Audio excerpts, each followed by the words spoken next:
నా పేరు రత్న. నా చిన్నతనంలోనే టీచర్ అవుదాం అనుకున్నాను. కానీ కుటుంబ పరిస్థితుల కారణంగా 10వ తరగతి మధ్యలోనే ఆపివేయాల్సి వచ్చింది. నా కల ఒక కలలాగే మిగిలిపోయింది. నాకు చిన్న వయస్సులో పెళ్లి చేశారు. అప్పుడు సంసారం గురించి కానీ, అత్తమామలతో కానీ, భర్తతో ఎలా ఉండాలో తెలియని వయస్సు. అందుకే ప్రతి తల్లిదండ్రులు ఆలోచించాలి. తమ పిల్లలకు బాల్య వివాహాలు చేయకండి, వారి కలలను చెరపకండి. ఇప్పుడు నాకు 3 పిల్లలు, 2 అమ్మాయిలు, 1 అబ్బాయి. మా ఆయన పనికి వెళ్తాడు, నేను బట్టలు కుడతాను.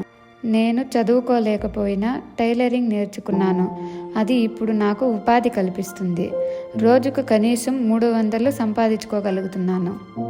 అదేవిధంగా పిల్లల చదువులకి, కుటుంబానికి సహాయపడుతుంది.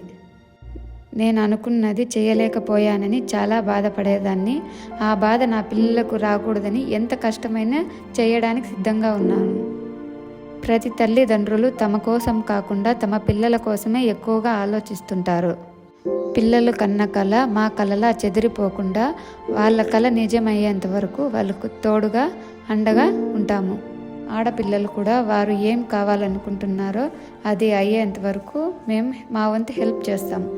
పెద్ద కూతురికి పీటీ ఉషాల ఛాంపియన్ కావాలని ఉంది. అందుకే ప్రతిరోజు రన్నింగ్ ప్రాక్టీస్కి పంపుతున్నాము. మహిళలకు ప్రోత్సాహమిస్తే వారు కూడా ఎందరో పీటీ ఉషా, కల్పనా చావ్లా, మను బకర్లా అవతరిస్తారు. కానీ మన సమాజంలో మగవాళ్లకు దొరికే స్వేచ్ఛ, గౌరవం, ప్రోత్సాహం ఆడవాళ్లకు దొరకడం లేదు. దీని వలన ఎంతో గొప్ప కలలు కన్న స్త్రీ నా లాగా వారి కల ఒక కలలాగే మిగిలిపోతున్నది. మహిళలు ఎదుర్కొంటున్న సమస్యలు ఇవి మాత్రమే కాదు, వాళ్ళపై అత్యాచారాలు రోజురోజుకి పెరిగిపోతున్నాయి. మన భారతదేశానికి స్వతంత్రం వచ్చి 78 సంవత్సరాలు గడుస్తున్నా మహిళలపై అత్యాచారాలు మాత్రం జరుగుతున్నాయి. మన స్వాతంత్రం కోసం ఎందరో వీర వనితలు కూడా తమ ప్రాణాన్ని, వారి జీవితాలను త్యాగం చేశారు. ఎందుకో తెలుసా? రేపటి తరం స్వేచ్ఛగా, బాధ్యతగా, గౌరవంగా జీవించాలని, అందరికీ సమానంగా దొరకాలని. వయసుతో సంబంధం లేకుండా మహిళలపై అత్యాచారాలు జరుగుతున్నాయి.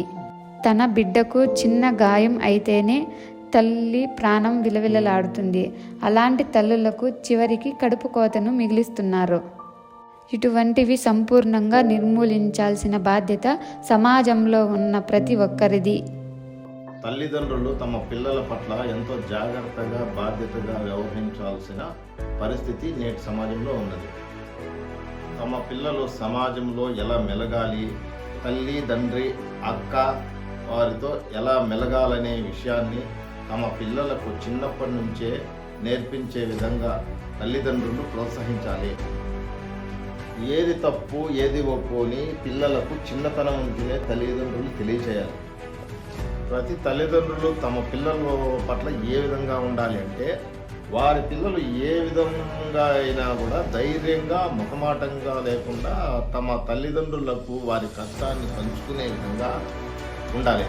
తల్లిదండ్రులు తమ ఆడబిడ్డలను కష్ట సమయంలో వారిని వారు ధైర్యంగా రక్షించుకునే విధంగా వారిని నారీ శక్తులుగా తీర్చిదిద్దే బాధ్యత తమ తల్లిదండ్రులు చూసుకోవాలి. ఆడపిల్లల నుంచి అమ్మ వరకు అత్యాచారాలు, దాడులు జరుగుతూనే ఉన్నాయి. వారు కూడా మీ పిల్లల వయసు వారే, మీ పిల్లల లాంటి వారే. ఎన్నో గొప్ప కలలు కొని చివరకు వారి అందమైన జీవితాలు ఆదిలోనే చెరిగిపోతాయి. అలా మరొక ఆడపిల్లలకు కూడా అన్యాయం జరగకుండా ఉండాలి అంటే ప్రతి ఒక్క తల్లిదండ్రులు తమ పిల్లల్ని వీరవనితగా, క్రూరులను అంతమొందించగల వారిగా వారిని తీర్చిదిద్దారు. ఒక వ్యక్తి మంచి నడవడికతో మెలగాలంటే తను చదువుకున్న పాఠశాలలో ఎవరైతే ఉపాధ్యాయులు ఉంటారో వారు చెప్పే సూచనలు కానీ వాళ్ళ ఉన్నత స్థితిలోకి మంచి మార్గంలో నడవడానికి ఎంతైనా తర్ఫీదు ఇవ్వాల్సిన అవసరం ఉంది. గురువు అనేవాడు కేవలం పాఠ్యాంశంలోని పాఠాలనే కాకుండా విద్యార్థులకు సంపూర్ణమైనటువంటి జ్ఞానాన్ని అందించినప్పుడే విద్యార్థి సక్రమ మార్గంలో నడవడానికి వీలుంటుంది. ఒక వ్యక్తి తన జీవిత కాలంలో ఎన్నో ఒడిదుడుకులను ఎదుర్కొని ముందుకు సాగాల్సిన అవసరం ఉంది. ఆ ఒడిదుడుకులను ఎలా అధిగమించాలి, ఒత్తిడిని తట్టుకొని తన ఓర్పుతో నేర్పుతో ఎలా ముందుకు వెళ్ళాలో నేర్పించాల్సిన బాధ్యత ఉపాధ్యాయులపై ఉంది. ప్రతి వ్యక్తికి గురువు అనేవాడు ఎంతో ముఖ్యం. ఉదాహరణకు అర్జునునికి కూడా శ్రీకృష్ణుడు గీతోపదేశంలో తన బాధ్యతను ఎలా గుర్తు చేశాడో మనందరికీ తెలుసు.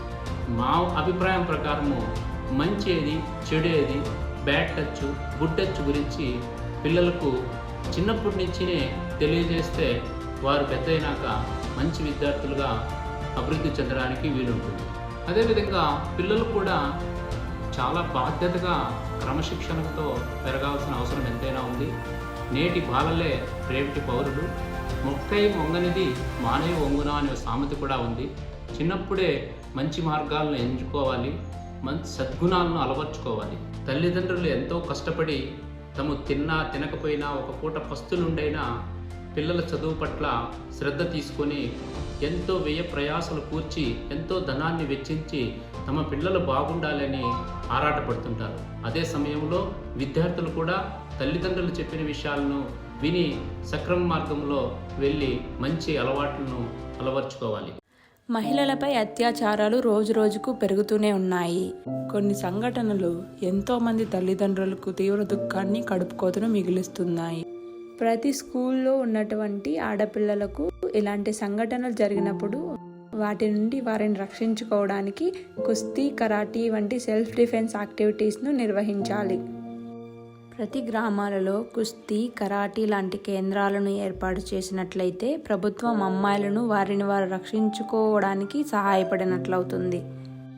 అదేవిధంగా ప్రతి తరగతిలోనూ ఒక సబ్జెక్ట్ మానవతా విలువలు, అంటే మహిళల పట్ల మనం సమాజంలో ఎలా మసులుకోవాలి, పెద్దల పట్ల గౌరవం, ఇతరుల పట్ల ప్రేమ, మర్యాద, సమానత్వం గురించి ఉండే విధంగా చేయాలి.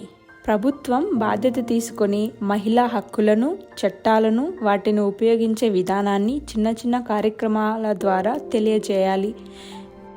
ఆర్టికల్ 15(3) ప్రకారం మహిళలకు, పిల్లలకు ప్రత్యేక చట్టాలను రూపొందించాల్సిన బాధ్యత ప్రభుత్వానిది. అదేవిధంగా రాష్ట్ర ప్రభుత్వం మహిళల కోసం వారికి అవసరమైన చట్టాలు ఖచ్చితంగా చేయాలని భావిస్తున్నాము. నా భారతదేశంలోని ప్రతి మహిళ కన్నీటి బొట్టును పూర్తిగా తుడిచేయడం కోసం, వారి మెరుగైన జీవితం కోసం నేను నా గళాన్ని వినిపిస్తున్నాను. కదలిరండి, కదలిరండి, ధైర్యంతో కదలిరండి. కదం తొక్కి మదమెక్కిన రాక్షసులను ఎదిరించి రండి. లింగ వివక్షత అనే మాటను చెరిపి ఏదైనా చేయగలం, అనుకున్నది సాధించగలం. ధైర్యమనే ఆయుధం చేత పట్టి క్రూరులనే అంతమొందించి కదలిరండి, కదలిరండి నా దేశ మహిళల్లారా. భూదేవి వంటి ఓర్పుతో, వీరనారి ఝాన్సీ లక్ష్మీ గారి లాంటి ధైర్యంతో, తన పట్టుదలతో యమధర్మరాజును సైతం ఎదిరించి తన భర్తను కాపాడుకున్న సతీ సావిత్రి గారిలా, అమృతం కన్నా స్వచ్ఛమైన సీతాదేవి గారి ప్రేమలా, మృత్యువు తన ముందు బ్రిటిషర్ల నుండి వచ్చినా ఆమె ఏమాత్రం చలించకుండా ఎదురు నిలబడిన వీరవనిత మాతంగని హజ్రా గారిలా, అతి చిన్న వయసులో క్విట్ ఇండియా ఉద్యమంలో పాల్గొని ధైర్యంతో బ్రిటిషర్లను క్విట్ ఇండియా అని ధ్వజమెత్తి తన ప్రాణాన్ని మన కోసం త్యాగం చేసిన కనకలత బరువా గారిలా, ఎంతోమంది ఉద్యమకార మహిళలకు స్ఫూర్తి అయిన మొట్టమొదటి భారతదేశ స్వతంత్ర సమరయోధురాలు రాణివేల్ నచియార్ గారిలా, తన రాజ్యాన్ని, తన రాజ్య ప్రజలను బ్రిటిషర్ల బానిస సంఖ్యల నుండి కాపాడడానికి వారిపై తిరుగుబాటు చేసిన వీర నారీమణి కిట్టూరు చెన్నమ్మ గారిలా, కుల మతాలు వేరైనా మనం భారతీయులం అని అందరినీ ఐక్యతతో ఏదైనా చేయగలమని స్వతంత్ర సమరయోధంలో పోరాడి, అదేవిధంగా భారతదేశం మొదటి మహిళా గవర్నర్ అయిన సరోజిని నాయుడు గారిలా, తన ముందు ఎంత పెద్దవాడైనా సరే తప్పు చేస్తే ప్రశ్నించగల గుండె ధైర్యం గల బేగం హజరత్ మహల్ గారిలా, క్విట్ ఇండియా ఉద్యమంలో తన భర్తను కోల్పోయిన ఆమె బాధలో కుంగిపోకుండా, వెనక్కి తగ్గకుండా జెండా చేతపట్టి ముందుకు సాగిన వీరవనిత తారారాణిలా, కదలిరండి, కదలిరండి నా భరతమాత ముద్దు బిడ్డల్లారా.